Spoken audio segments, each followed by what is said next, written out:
Clotilde Leguil, donc c'est votre dernier ouvrage, il s'appelle « Céder n'est pas consentir », paru aux Presses universitaires de France. Commençons par une énigme, puisque vous commencez par cela. Énigme du consentement. Il n'y a pas, écrivez-vous, de consentement éclairé. C'est ce qui fait la beauté du consentement. On commence par un paradoxe.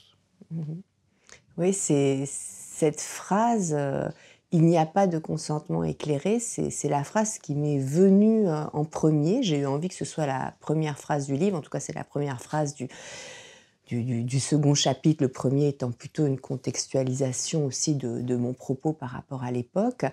Et je me suis dit, mais oui, il y a là vraiment un malentendu issu notamment de cette expression de consentement éclairé qui est employée notamment dans le domaine de la médecine, dans le domaine juridique aussi. Le consentement est un consentement libre et éclairé. Et moi, finalement, je me suis intéressée au consentement dans le champ de l'intime, au consentement intime et politique dans mon livre, puisque le consentement est aussi une notion en philosophie politique très importante. Et donc, je suis partie de cette idée qu'il n'y avait pas de consentement éclairé pour essayer de faire la lumière sur cet aphorisme que j'avais lu sur un mur au sein d'un collage féminicide et qui m'avait parlé. Céder n'est pas consentir. Et je me suis dit que effectivement, la psychanalyse permettait d'éclairer en quel sens céder à une situation traumatique n'était pas y consentir. Et en même temps, je me suis dit qu'il y avait quelque chose là qu'il fallait pouvoir démontrer pour des raisons cliniques et éthiques. Parce qu'en effet, céder n'est pas consentir, mais cela ne signifie pas pour autant que le consentement est un acte de la raison. C'est-à-dire que j'ai voulu montrer que finalement le consentement comporte toujours une part d'énigme pour le sujet, puisque moi j'ai abordé cet aphorisme « céder n'est pas consentir » non pas comme un message qui serait adressé à un autre, mais je l'ai abordé comme une question pour le sujet lui-même. C'est-à-dire pourquoi est-ce que lorsque je consens à quelque chose, lorsque je consens à un autre, lorsque je consens dans une aventure amoureuse ou sexuelle, pourquoi est-ce que je peux en venir à un moment à consentir au-delà de ce que je désirais et à me retrouver dans une situation où je me force. Non seulement je peux être forcée par l'autre, mais même je peux me forcer moi-même. Et donc, j'ai voulu montrer, si vous voulez, d'abord que la beauté du consentement était justement de consister en une forme de dessaisissement de soi en faveur de l'autre, sans savoir à l'avance, sans avoir signé un contrat, sans être sûr, mais simplement, d'une certaine façon, par confiance, simplement au nom de la beauté d'une rencontre, mais que pour autant, il ne fallait pas confondre ce caractère toujours un peu obscur du consentement, qui fait qu'on ne sait pas exactement quelles sont les raisons qui nous ont fait consentir. Il ne fallait pas confondre ce caractère toujours obscur du consentement avec le traumatisme psychique et sexuel, qui là est d'un autre ordre et qui là relève d'une expérience de forçage dans le corps. Voilà. Donc si vous voulez, j'ai voulu à la fois défendre la beauté du consentement comme risque pris de faire confiance à un autre pour vivre quelque chose de nouveau, pour laisser une place à la contingence, à la rencontre, et d'un autre côté, penser de façon précise cette frontière qui peut être franchie du consentir au céder. Alors, est-ce que ça ne met pas le doigt sur quelque chose d'essentiel, à savoir la distinction peut-être entre ce qu'on pourrait appeler le contrat juridique et le consentement au sens où on est littéralement hors contrat. Je prends l'exemple du divorce par consentement mutuel. divorce par consentement mutuel, c'est, disons, une manière de contracter, comme disait Honoré de Balzac, un divorce élégant, quoi. Mais effectivement, ça passe par une forme de contrat. Tandis que vous, là, dans la mesure où vous abordez la question de la sexualité, du désir et de l'ambiguïté du consentement aussi, au féminin notamment, vous vous démarquez d'emblée, disons, de cette idée qu'il pourrait y avoir un consentement contractuel.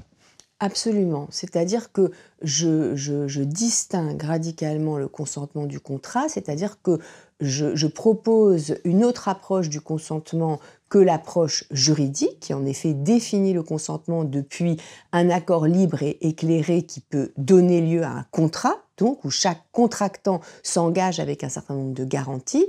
Moi, il me semble que cette définition-là du consentement, en termes de contrat, eh bien, elle ne permet pas d'éclairer ce qui se produit dans la vie amoureuse et sexuelle et elle ne permet pas d'éclairer ce qu'est un consentement du point de vue subjectif dans l'intimité et je dirais même un consentement du point de vue politique. C'est-à-dire que moi, je préfère, pour définir le consentement, le terme de pacte à celui de contrat. Rousseau, dans le contrat social, il emploie les deux termes. Ça s'intitule le contrat social, mais finalement, il y a un chapitre essentiel qui est la définition du pacte social.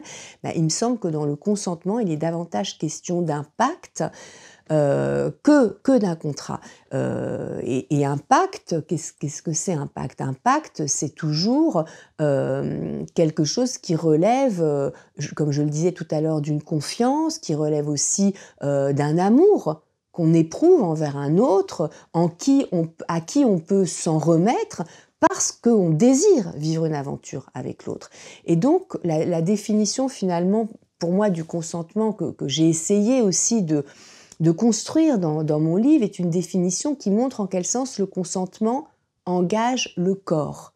Voilà, un consentement, ce n'est pas un acte de la raison parce que cela engage le corps. Et donc, ce qui engage mon corps ne relève pas d'un savoir rationnel. Ça relève de quelque chose qui, comme le dit l'étymologie du cum sentire, quelque chose du sentiment, de se sentir avec, qui fait que on se dessaisit en fait de soi-même pour consentir à vivre quelque chose avec l'autre. Alors, le mot est gênant parce que vous êtes en train de nous dire on ne sait jamais véritablement à quoi on consent. Alors, imaginons, et vous prenez d'ailleurs cet exemple de Gilles Deleuze qui a travaillé sur le masochisme et sur le contrat masochiste dans son livre Introduction à sa chère Mazor, mais on pourrait prendre aussi des exemples, j'allais dire, plus triviaux. La prostituée qui choisit de se prostituer, entre guillemets, librement, disons, qui consent de se prostituer. Et est-ce qu'on devrait employer le même mot parce que ce n'est pas du tout du même ordre, pour le coup. Vous dites, on ne peut pas savoir véritablement, on y reviendra, à quoi l'on consent, parce qu'il y a une énigme, un risque, et qui est aussi une part de responsabilité. Mais quand on est dans le consentement, disons, plus contractuel, que ce soit le consentement masochiste ou le consentement de la prostituée qui choisit de se prostituer librement, on est encore dans le même mot, mais ce n'est pas du tout du même ordre.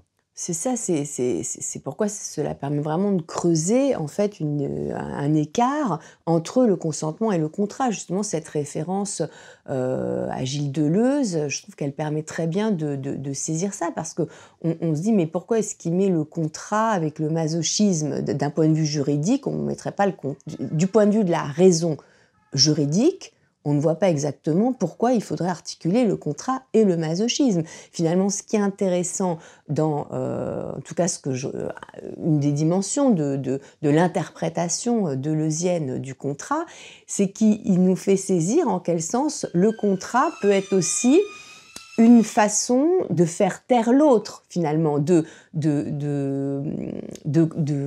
signer un accord en vertu duquel on ne pourra plus finalement s'extraire d'une situation ou de maltraitance. Voilà. C'est ce que fait Madame Robbe-Grillet dans son château. Elle continue à recevoir. Elle a énormément de clients avec des armures et des armoiries, des menottes totalement stupides et ridicules, mais elle a une clientèle, disons, assurée. Et effectivement, ils ne peuvent pas reculer. Ils ne peuvent pas, une fois qu'ils rentrent dans la cave, qu'ils se font taper dessus, qu'ils ont les menottes aux pieds, etc., etc., ils ne peuvent pas reculer. Elle le dit. C'est ça. C'est le côté humour noir du contrat sadien aussi. Oui, hein. C'est ce qu'on a chez Sade aussi, c'est-à-dire le fait que chacun peut avoir le droit de jouir du corps de l'autre et qu'il n'est pas question de consentir ou pas, que c'est un contrat qui est passé au départ au nom de la jouissance. Et donc, voilà, et moi je pense que ce que j'ai voulu montrer, c'est que on ne pourra pas répondre à la question du traumatisme psychique et sexuel en transformant la sexualité en contrat. Justement, c'est plutôt en essayant d'apercevoir comment est-ce que le consentement peut être instrumentalisé par l'autre, instrumentalisé dans une conduite perverse, qu'on peut justement là faire une distinction très nette entre ce à quoi on consent et ce que l'on peut subir au sein d'un forçage. Alors peut-être pour mieux faire comprendre encore cette notion de consentement, faudrait-il passer par ce que vous suggérez, à savoir plusieurs acceptations de l'expression « se laisser faire ». On peut se laisser faire par passion. Vous prenez l'exemple de Annie Ernaux dans son livre « Passion simple ». On peut se laisser faire pour interroger son amoureux, pour savoir qu'est-ce qu'il a dans la tête. C'est le cas de Camille dans Le mépris de Jean-Luc Godard. Et on peut aussi se laisser faire pour d'autres raisons, à savoir quand, disons, une situation sexuelle subit, contredit totalement le désir du sujet. Et il y en a peut-être un quatrième laisser-faire. Mais est-ce qu'on peut reprendre cette idée qui est très forte chez vous, qui introduit donc des degrés différents à chaque fois dans cette expression du se laisser faire? Oui, effectivement, c'est un moment important de mon élaboration, je crois, parce qu'après avoir posé cette distinction entre l'énigme du consentement et l'expérience du traumatisme sexuel, je me suis néanmoins demandé comment est-ce qu'on pouvait passer du consentir au céder. Et c'est là que je me suis dit, mais finalement, la question, c'est le se laisser faire. C'est-à-dire que, en fait, le se laisser faire fait partie des expériences du rapport à l'autre. Et il ne suffit pas simplement de dire, eh bien, on ne se laissera jamais plus faire, je ne me laisserai jamais plus faire. En fait, ça suffit pas de dire ça, parce qu'en fait, si on c'est même pas souhaitable. C'est même pas souhaitable. Si on s'interroge un peu sur, par exemple, ce qui est en effet la passion, ou ce qui est la rencontre, ce qui est la contingence, si on se laisse jamais faire par ce que la vie aussi peut nous offrir, il nous arrive jamais rien. Donc on peut pas, disons que là, on peut pas simplement opposer un refus à tout consentement et penser qu'on va résoudre la question de ce passage du consentir au céder en s'installant dans une position de refus. Donc, je me suis dit, mais finalement, il faut que je plonge dans cette expérience du se laisser faire, vraiment que j'effectue une plongée pour voir quelles sont les différentes modalités du se laisser faire et qu'est-ce qui peut distinguer le se laisser faire justement consenti, le se laisser faire qui presque nous rend plus vivants parce que c'est un se laisser faire qui fait partie de la rencontre amoureuse et de l'expérience de la passion, d'un se laisser faire qui n'aurait plus rien à voir et qui serait là le se laisser faire par pétrification sous l'effet d'un effroi et d'une mauvaise rencontre. Et donc, finalement, je me suis dit, mais je vais m'avancer pas à pas. Et donc, je me suis dit, le premier degré du se laisser faire, c'est ce laisser faire qui s'accorde avec le consentement et qu'on peut rencontrer dans la passion amoureuse, où on est traversé par quelque chose qu'on ne maîtrise pas, on se laisse faire aussi par ce qui surgit. Voilà. Et je trouvais que Annie Ernaux, dans Une passion simple, en témoigne très bien, et elle dit à la fin que finalement, cette expérience l'a ouverte à l'autre. Voilà. Elle n'est plus avec cet amant, mais elle s'est laissée faire par quelque chose qui l'a transformée, et que cette expérience lui a permis même de mieux comprendre ce que d'autres pouvaient vivre. Bon. Je trouvais ça très beau sur le se laisser faire. Et après, je me suis dit, mais il y a un autre se laisser faire, qui est le se laisser faire un peu pour voir ce que l'autre veut. Parce qu'on ne saisit pas toujours quelles sont les intentions de l'autre, quel est, comme le dit Lacan, le désir de l'autre. Et là, je me suis servi plutôt de la question de l'angoisse, justement, telle que l'aborde la psychanalyse, pour montrer qu'on pouvait se laisser faire dans l'angoisse, pour interroger le désir de l'autre et pour que l'autre se dévoile dans ce qu'il veut. Et effectivement, j'ai trouvé que dans Le mépris de Jean-Luc Godard, le personnage de Camille, joué par Brigitte Bardot, était un personnage qui nous apprenait quelque chose sur ce laisser-faire-là, parce que elle se laisse faire par Paul, donc joué par Michel Piccoli, au moment où il la met entre les mains du producteur, mais en même temps, elle se laisse faire pour voir ce qu'il veut, lui, c'est-à-dire que est-ce qu'il l'aime totalement, comme il le dit dans l'ouverture du film, s'il aime chaque partie de son corps, c'est qu'il l'aime totalement. Alors, s'il l'aime totalement, qu'est-ce qu'il veut exactement sur ce tournage? Et donc, elle se laisse faire jusqu'à... Mais lui aussi laisse faire. Et lui laisse faire, voilà. Ah lui laisse faire par une forme de lâcheté, et elle se laisse faire pour voir jusqu'où lui va laisser faire. Voilà, donc c'est une sorte de rencontre entre deux laisser-faire. Et finalement, à la fin du film, elle ne lui dit jamais pourquoi elle s'en va. Non. Et il lui dit, mais pourquoi Camille? C'est parce que je t'ai laissé monter avec le producteur, parce qu'il le sait très bien pourquoi. Et elle lui dit juste, Paul, je te méprise, c'est tout. Et je trouve que c'est très beau parce que finalement, elle s'est laissée faire, mais du coup, elle se récupère en ne lui faisant pas de reproches, en ne lui disant rien, mais finalement en gardant le silence sur sa lâcheté à lui, et simplement en lui disant « je te méprise », finalement, elle le méprise d'avoir méprisé leur amour. Oui, mais lui aussi garde le silence sur sa propre lâcheté, si je puis dire, par définition. Voilà, lui c'est celui qui, pour moi, qui illustre la position du qui ne dit mot consent. Absolument. Au sens de la lâcheté, et elle, c'est celle qui montre que le se laisser faire peut être un acte. Voilà, c'est ça que j'ai voulu montrer.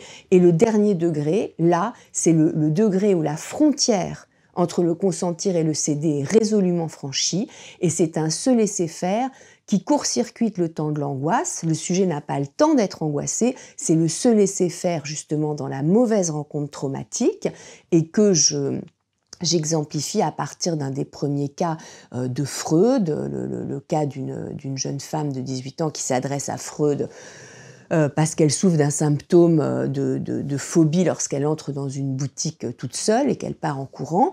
Et grâce en fait à sa rencontre avec Freud et au fait de retrouver un certain nombre de souvenirs, elle va pouvoir retrouver la scène qui avait été pour elle frappée vraiment d'un blanc.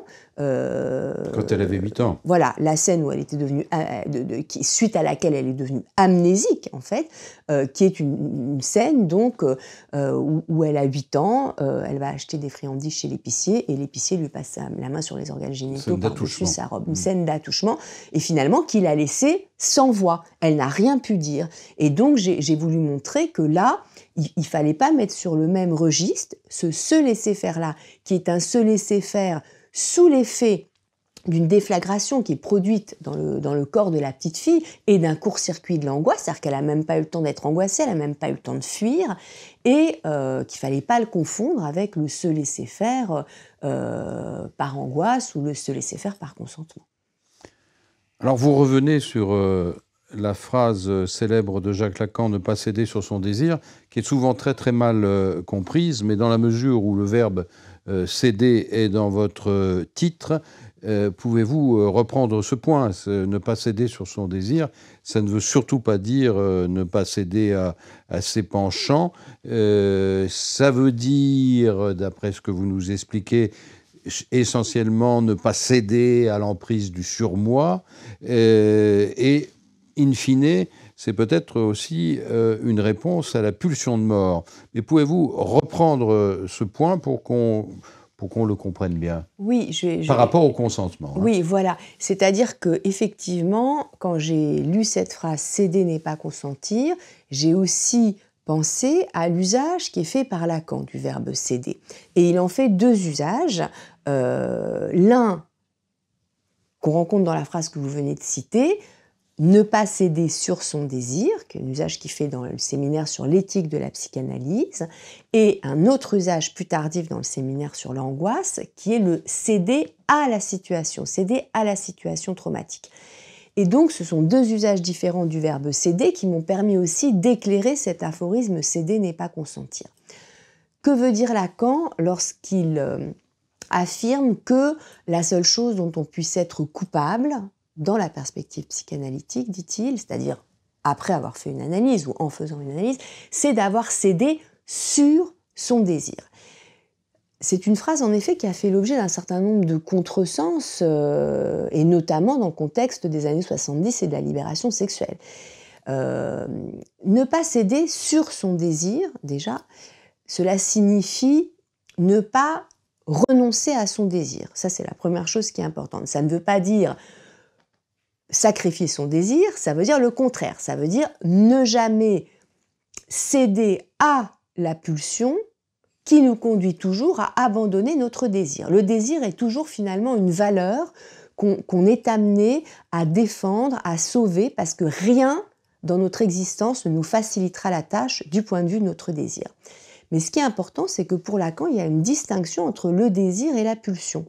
Et que finalement, quand on entend ne pas céder sur son désir dans le contexte, mettons, de la libération sexuelle, on pourrait entendre « il ne faut pas céder sur son désir sexuel », c'est-à-dire qu'il faut assouvir toutes ses pulsions. Voilà. Or, la façon dont Lacan définit le désir, c'est pas du tout dans ce sens-là, c'est-à-dire que il ne s'agit pas d'imposer ses pulsions à l'autre en dépit du consentement de l'autre.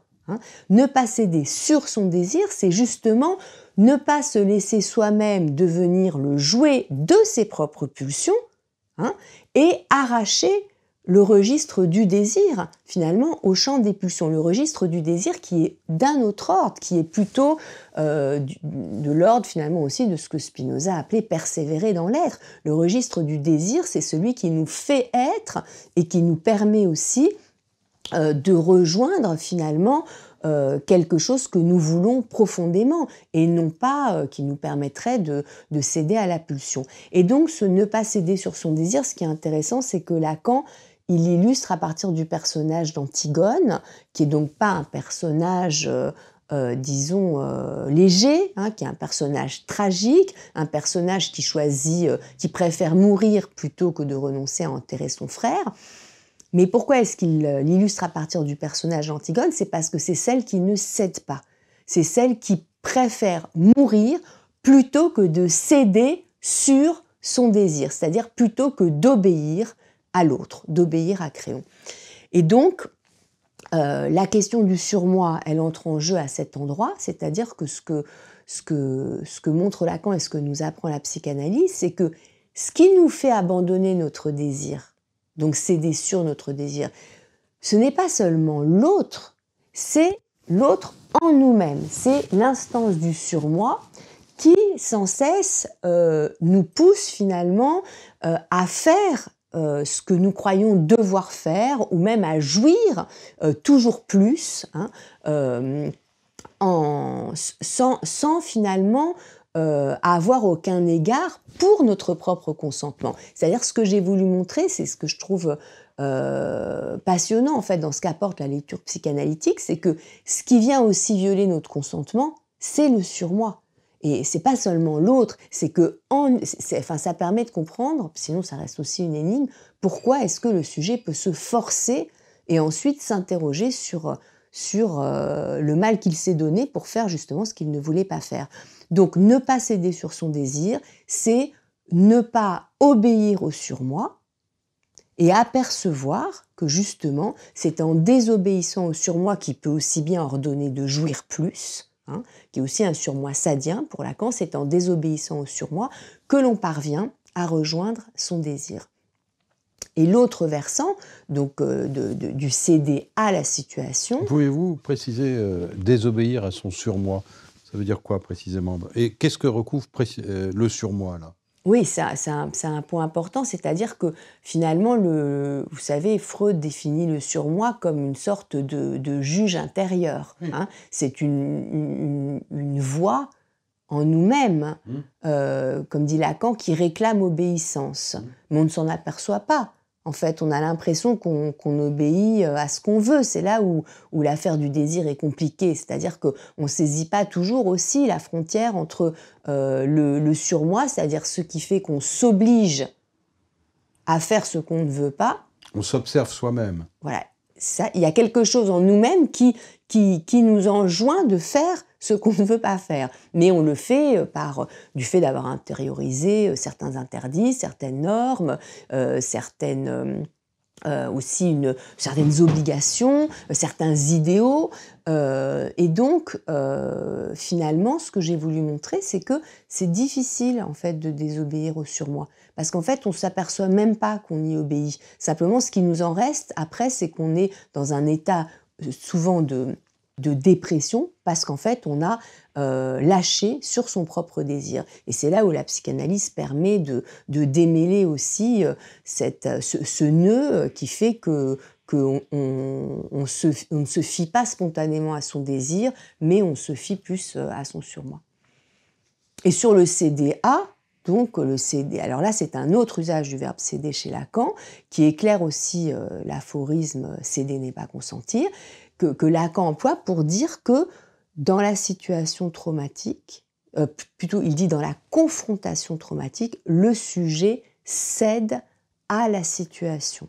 Et ce qui veut dire par là, dans cède à la situation, c'est que le sujet chute en quelque sorte, qu'il y a une cession de son propre corps, et qu'il se perd finalement. Céder à la situation, c'est faire l'expérience d'avoir perdu son corps. C'est ce qui se passe pour l'autrice du consentement. Oui, le récit de Vanessa Springora a évidemment été un tournant dans mon élaboration. Il est sorti au début de l'année 2020. Et ce que je trouvais extraordinaire dans son récit, c'est finalement qu'elle, justement, elle ouvre une nouvelle voie avec ce récit que seule, finalement, la littérature pouvait ouvrir. C'est-à-dire dans un contexte de mouvement MeToo, qui est donc un mouvement collectif de prise de parole à la première personne du pluriel, de nous. Elle ouvre la voie du jeu, la voie d'une interrogation sur son propre consentement avec cette phrase très importante qui est souvent citée « Comment reconnaître que l'on a été abusé quand on a été consentante ?» Et donc du coup, c'est vrai que j'aime bien suivre les récits en première personne pour éclairer aussi les concepts. Et là, je trouve que toute cette énigme du consentement est éclairée par le parcours subjectif de Vanessa Springora, qui nous montre que, enfin, dans mes termes à moi, après elle a des très, très beaux termes pour le dire elle, mais qui nous montre que ce à quoi elle a consenti au départ, qui est plutôt de l'ordre d'une histoire d'amour pour elle, eh bien, n'est pas du même ordre que ce à quoi elle a cédé ensuite. C'est-à-dire qu'ensuite, quand même, à la fin de cette histoire, elle fait l'expérience d'un moment de dépersonnalisation, d'un moment où quelque chose dans son corps lâche, en fait. Et elle se retrouve à l'hôpital psychiatrique, enfin, elle en témoigne. Et je trouve que c'est très fort, justement, pour saisir ce que signifie de céder à la situation. C'est-à-dire qu'il y a quelque chose qui a lâché dans son corps, dans cette expérience. Vous pensez que céder à la situation, ça peut arriver à tous les âges? Parce que dans le récit là, de Vanessa, elle a 14 ans. Oui, mais je pense qu'effectivement, c'est pas alors évidemment, céder à la situation sous emprise, c'est sans doute, disons plus fréquent, quand on a un âge, qui fait qu'on est, disons plus enclin aussi à croire, dans ce que l'autre peut nous présenter. Mais je pense que cette expérience de céder à la situation, on peut la rencontrer aussi dans le travail, dans le monde du travail. C'est-à-dire qu'on obéit à quelque chose, on consent à quelque chose et puis à un moment, on s'aperçoit qu'on finit par, travailler, contre soi-même, enfin qu'on se force et puis il y a quelque chose de la vie qui vient à se retourner en pulsion de mort et je dirais que ce qu'on appelle aujourd'hui le burn-out, le burn-out, c'est une forme de céder à la situation. C'est-à-dire que le sujet s'aperçoit qu'il y a quelque chose dans son corps qui n'y arrive plus. Mais est-ce que c'est pas plutôt de la soumission dans le travail, de la domination? De toute façon, dans le contrat salarial, qu'on le veuille ou non, quand on n'est pas indépendant, il y a une forme de subordination. C'est même comme ça que ça s'appelle. Disons, dans le contrat salarial classique, il y a une subordination.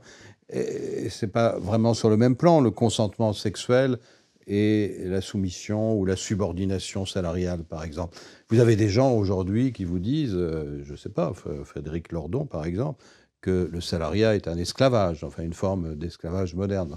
Donc on peut étendre, vous voyez, il peut y avoir extension du domaine de l'esclavage.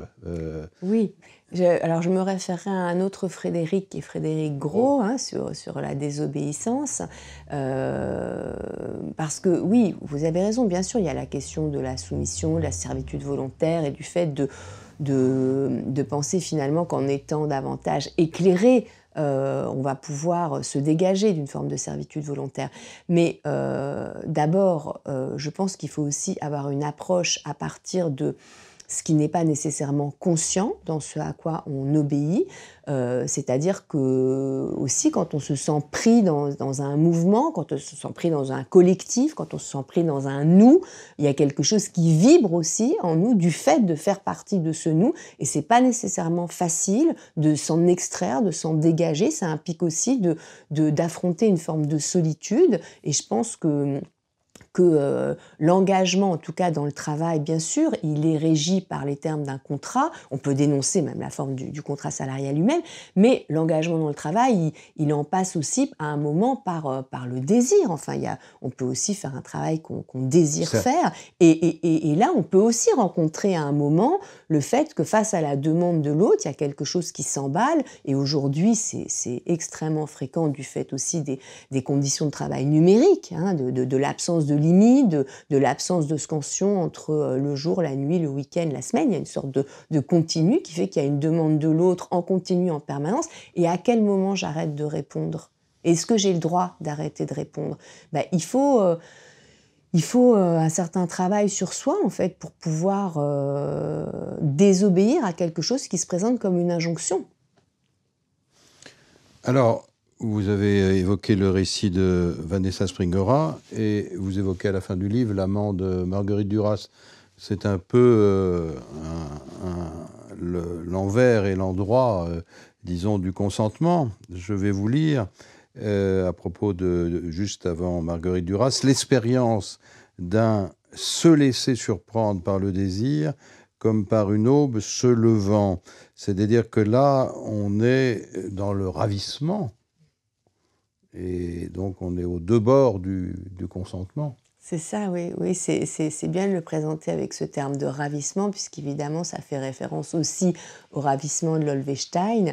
Et Et je dirais que oui, je pourrais prendre ensemble d'un côté le ravissement de Lolvestein, de l'autre côté l'amant, parce que justement, dans le ravissement de Lolvestein, on a vraiment une héroïne féminine qui cède à la situation, à une situation traumatique où elle se voit se faire dérober son amant sous ses yeux dans un bal. Et dans l'amant, eh bien, il est question de la découverte de la sexualité, d'une première aventure à peine amoureuse. D'ailleurs, elle dit c'est du désir, elle ne sait même pas si c'est de l'amour. Et je trouve que ce qui m'a beaucoup intéressée dans le fait de reprendre l'amant, qui est un roman que j'avais lu quand j'étais lycéenne, ce qui m'a beaucoup intéressée, c'est que c'est un petit peu effectivement l'envers du consentement de Vanessa Springora, c'est-à-dire que ça nous montre qu'on ne peut pas juste aborder les choses à partir de normes du type différence d'âge, du type la jeune fille de 15 ans ne doit pas sortir avec un homme plus âgé. Là aussi, il y a une très grande différence d'âge dans cette histoire, dans l'amant, et finalement, sauf que dans l'amant, elle rencontre un homme, enfin en tout cas ce dont elle fait part dans le livre, là je ne me réfère pas à la biographie de Marguerite Duras parce qu'il y a eu plusieurs rencontres apparemment dans sa vie, mais dans l'amant, ce dont elle fait part, c'est de la rencontre avec un homme qui est éperdument amoureux d'elle, et elle décrit le consentement, j'ai trouvé très beau le terme qu'elle emploie, elle décrit le consentement comme un déplacement. Elle dit finalement, justement, elle dit qu'elle ne savait pas très bien pourquoi, elle ne sait pas très bien pourquoi elle a dit oui, mais en fait, elle s'est laissée déplacer par quelque chose. Et je trouvais que ce terme de déplacement était très beau, justement, pour rendre compte du consentement, comme aussi un consentement à devenir autre à soi-même, à se déplacer. Ça l'aide à quitter sa famille. Comment ? Ça l'aide à quitter sa famille, c'est ça à s'éloigner de sa famille. Voilà, c'est ce déplacement-là aussi. Oui, vous avez tout à fait raison, Philippe. Ce déplacement est évidemment fondamental pour elle, c'est-à-dire que le consentement à l'amant, c'est aussi, pour elle, il a un effet de séparation d'avec sa mère et son père, et d'avec cet univers du malheur, qui est quand même l'univers de la vie avec sa mère et ses deux frères. Pardon, j'ai dit son père et son frère. Alors, vous parlez beaucoup du consentement au féminin, de l'expérience de la féminité. Vous reprenez un certain nombre de thèses de Lacan sur ce qu'il en est des femmes, et non pas de la femme. Mais j'ai envie de vous poser quand même cette question. Et le consentement au masculin, ça existe ? Je me demande plutôt si finalement ce consentement au féminin ne concerne pas les deux sexes. Je dirais plutôt les choses comme ça, c'est-à-dire que si finalement le consentement a à voir avec une forme de dessaisissement et d'expérience d'être traversé par quelque chose qui nous dépasse et qui peut être de l'ordre d'une jouissance, eh bien ça peut aussi bien concerner un sujet masculin. Mais justement, c'est ce qui nous fait sortir d'une position de maîtrise, hein, donc de maîtrise ou de pouvoir ou de domination. Hein, je dirais plutôt les choses comme ça. Alors vous dites les choses comme ça, mais la plupart des exemples de films que vous prenez, ce sont souvent vous vous appuyez sur des personnages féminins. Vous auriez du mal à prendre Marlon Brando dans Un tramway nommé Désir comme exemple de consentement.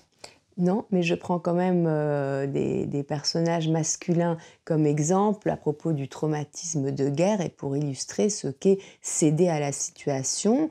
Et justement, par exemple, dans le film Voyage au bout de l'enfer de Michael Cimino, je montre comment est-ce que cette scène si célèbre et si incroyable de la roulette russe entre Christopher Walken et Robert De Niro est une scène qui nous montre aussi ce que signifie céder à la situation. C'est-à-dire que Christopher Walken, dans cette scène, le personnage de Nick, à la fois il consent parce qu'il consent à obéir à son ami qu'il aime, Mike, mais en fait, il y a quelque chose dans son corps qui lâche parce que ce à quoi il doit consentir, c'est à utiliser 3 balles au lieu d'1 pour jouer à la roulette russe et se tirer une balle dans la tête et donc avoir 3 fois plus de chances de mourir. Et donc, on voit bien à travers ce personnage, comment est-ce que le céder à la situation, là, touche un sujet masculin dans cette situation traumatique.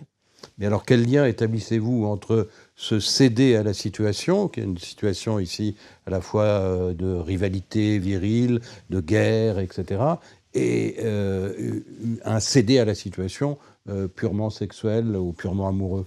Le lien, je l'établis, mais avant moi, il a quand même été établi par Freud, puisqu'en fait, il a d'abord découvert disons, la question des stigmates du traumatisme à travers l'hystérie, donc ce qui concernait le traumatisme psychique et sexuel, et que 20 ans après, suite à la Première Guerre mondiale, il a découvert en fait que les soldats traumatisés de la guerre, de retour du champ de bataille, faisaient des cauchemars qui les confrontaient de nouveau à leur traumatisme. Et donc en fait, l'interrogation de Freud, elle porte sur la répétition. Pourquoi est-ce que quand il y a traumatisme, il y a en même temps quelque chose qui se répète? Parce que finalement, on pourrait se dire ça s'est produit une fois et puis c'est fini. Mais en fait non, justement le propre du traumatisme, c'est qu'il laisse une trace et qu'il produit quelque chose comme une commémoration du traumatisme à travers une répétition. Et finalement, c'est quelque chose que j'essaye de montrer à la fois à travers le traumatisme sexuel et le traumatisme de guerre, puisque dans le cas de la petite Emma de Freud, il y a quand même quelque chose d'énigmatique qui fait qu'elle retourne enfant dans cette boutique où elle a subi donc ces attouchements.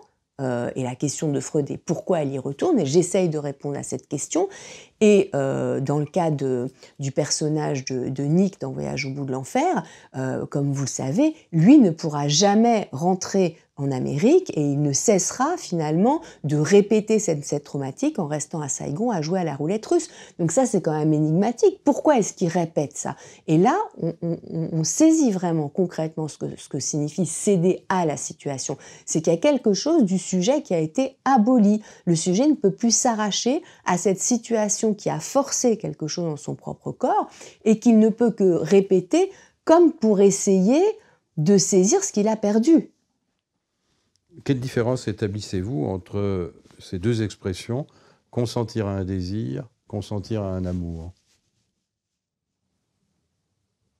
Alors peut-être que du côté masculin, il y aurait plutôt un rapport au désir, au fait de désirer, qui serait plus immédiat, et du côté féminin, un côté à l'amour. Enfin, je pense à ça parce que Lacan a une phrase où il introduit une espèce de chiasme comme ça pour montrer que justement, il est difficile parfois de conjuguer le désir et l'amour, c'est-à-dire d'aimer la personne qu'on désire et de désirer la personne qu'on aime. Et il dit, quand les hommes désirent, ils ne savent pas qu'ils aiment, et quand les femmes aiment, elles ne savent pas qu'elles désirent. Alors je trouve que c'est joli peut-être pour dire que en fait chacun est confronté à une forme de difficulté dans le fait de pouvoir conjuguer le désir et l'amour. Vous n'abordez pas du tout la question du désir homosexuel dans votre livre? Je l'ai abordé dans le livre L'être et le genre, homme-femme après Lacan. Là, il se trouve que les deux témoignages en fait, qui ont vraiment ouvert pour moi la voie, enfin l'un a ouvert et l'autre fermé, c'est le témoignage de Vanessa Springora et le témoignage de Camille Kouchner qui en ont fait des livres, des récits, mais bien entendu, j'aurais pu aussi prendre un récit, mais je n'en avais pas, mais par contre, dans mon livre L'être et le genre, homme-femme après Lacan, je me suis beaucoup intéressée à l'écriture d'Édouard Louis, En finir avec Eddie Bellegueule, et à la façon dont il rend compte en fait de sa rencontre avec la sexualité. Un dernier mot quand même sur le consentement. Dans tous les débats qui ont eu lieu récemment, est-ce que l'on peut vraiment affirmer, comme vous le dites, que consentir à être un autre à soi-même est quelque chose, somme toute, d'assez rare? Ah oui, ça je pense que c'est très rare, oui. Je pense que c'est effectivement une expérience qui implique effectivement à la fois, enfin qui repose sur une forme de contingence. D'abord, on ne peut pas dire: «Je choisis, ça y est, je consens à être autre à moi-même», ça voudrait rien dire. Ça implique une certaine ouverture à la contingence, ça implique, aussi finalement d'apercevoir qu'on n'est pas transparent, à soi-même et peut-être que, finalement l'expérience aussi de l'analyse, amène à rencontrer cette altérité en soi-même à travers les rêves, à travers les cauchemars qui bien souvent contredisent en fait, les récits qu'on peut avoir consciemment sur soi-même et sur sa propre vie. C'est-à-dire qu'à travers l'inconscient, on découvre une toute autre version, de notre désir et de notre histoire.